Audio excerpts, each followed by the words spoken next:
వేణుస్వామి నేను కూడా సినిమా సొమ్మును తిన్నాను కాబట్టి ఒక 2 లక్షల రూపాయలు వాళ్ళ ఫ్యామిలీకి ఇవ్వాలి అనేటువంటి ఉద్దేశంతో వాళ్ళు ఇక్కడికి రావడం జరిగింది.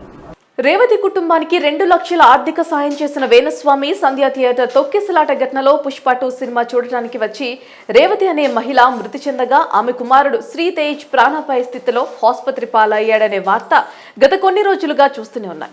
మరి ఈ నేపథ్యంలో శ్రీతేజ కుటుంబాన్ని ఆర్థికంగా ఆదుకునేందుకు మైత్రి మూవీ మేకర్స్ 50 లక్షల రూపాయలను, అల్లు అర్జున్ 1 కోటి రూపాయలను, సుకుమార్ 50 లక్షల సహాయాన్ని మొత్తంగా 2 కోట్ల రూపాయలను శ్రీతేజ్ తండ్రి భాస్కర్ కు అప్పచెప్పారు.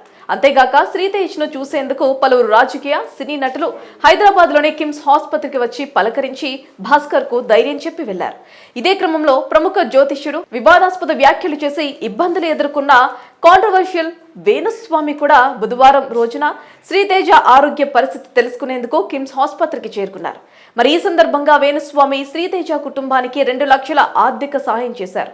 నగదుకు సంబంధించిన చెక్కును భాస్కర్ అందజేశారు. ఒక నెల అటు ఇటు అయినా ఖచ్చితంగా కోలుకుంటాడు అనేటువంటిది నా ఉద్దేశం. దానికోసమే మన మృత్యుంజయ హోమాన్ని కూడా ఈ వారంలో నిర్వహించడానికి నేను నిర్ణయం తీసుకున్నాను. అనంతరం వేణుస్వామి మీడియా వారితో మాట్లాడుతూ శ్రీతేజ ఆరోగ్యం కోసం ఈ వారం రోజుల్లో మృత్యుంజయ హోమాన్ని తన సొంత ఖర్చులతో నిర్వహిస్తానని తెలిపారు.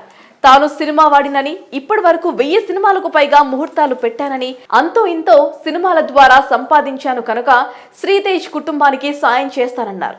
కూడా వాళ్ళ ఫాదర్ కి చెప్పడం జరిగింది, మృత్యుంజయ హోమాన్ని నా సొంత ఖర్చులతో నిర్వహిస్తాను. ఇక హీరో అల్లు అర్జున్ గురించి ప్రస్తావిస్తూ అతని జాతకంలో శని ఉండటం వల్ల ఈ సంఘటన చోటు చేసుకుందని వేణుస్వామి వివరించారు. వచ్చే ఏడాది మార్చి 29వ తేదీ వరకు అల్లు అర్జున్ జాతకం ఇలాగే ఉంటుందని పేర్కొన్నారు.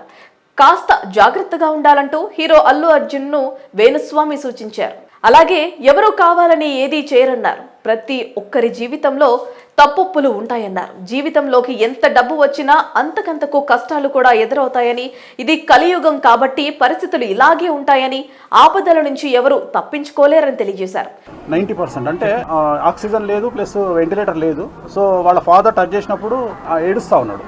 ఇక శ్రీతేజ్ పైన అతడి తండ్రి చేయి వేయగానే అది చూసి తన కళ్ళల్లో నుంచి నీళ్లు వచ్చాయని చెప్పారు.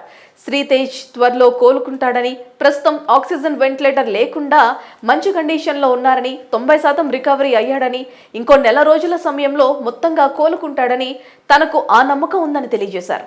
అతడు ఖచ్చితంగా కోలుకోవాలని ఆ దేవుడిని కోరుకుంటున్నానన్నారు. శ్రీతేజ్ సోదరికి తాను ఈ 2 లక్షల రూపాయల ఆర్థిక సహాయాన్ని అందజేస్తున్నట్లుగా వివరించారు.